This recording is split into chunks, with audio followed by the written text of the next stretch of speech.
One winter's night when the cold wind blew, the engines found it hard to sleep. What we need, suggested Toby, is to listen to a story.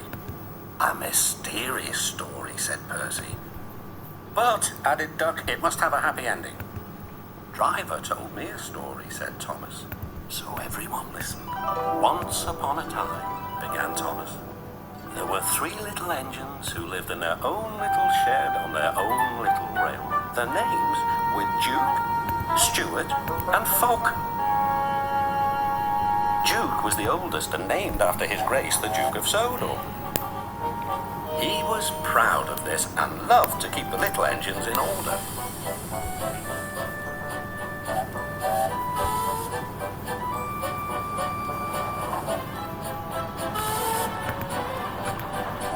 Whenever they did anything that Duke thought wrong,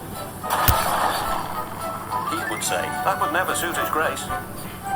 Other engines came and went, but Duke outlasted them all.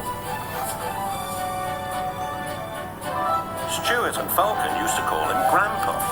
They were fond of him, but they got very tired of hearing all about his grace.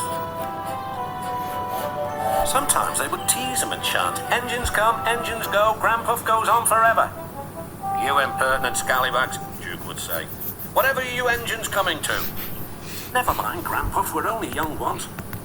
Well, you'd better mind, unless you want to end up like Smudger. Ooh, Granpuff, whatever happened? Smudger, said Duke, was a show-off. He rode roughly and often came off the rails.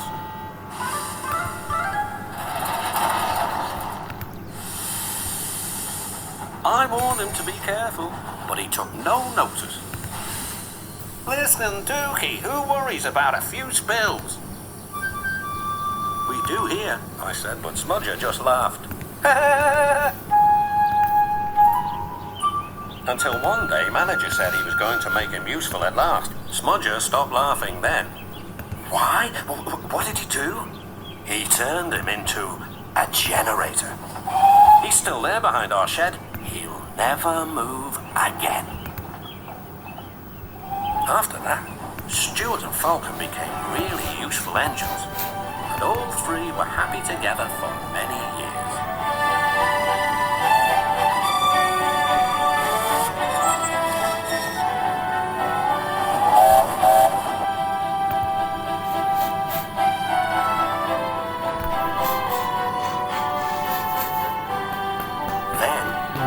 Hard times came. The mines in the hills closed. And the railway was closed too. People came to buy the engines. Well, take Stuart and Falcon. No one wanted Duke. They thought him too old. Cheer up, Granpuff, called Stuart. We'll find you a nice railway, and then you can come and keep us in order. They tried to be brave and cheerful, but no one really thought their dreams would come true. Duke's driver and fireman oiled and greased him one last time. They sheeted him snugly and said goodbye. They had to go away and find work.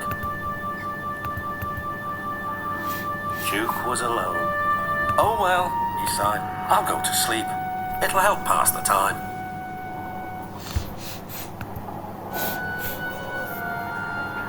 Winter torrents washed soils from the hills.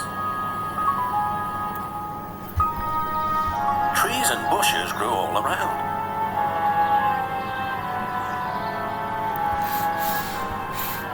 You wouldn't have known a shed was there, let alone a little engine asleep inside. That's not a happy ending, exclaimed Percy. Ah, murmured Thomas sleepily, there will be. But that'll have to wait until next time.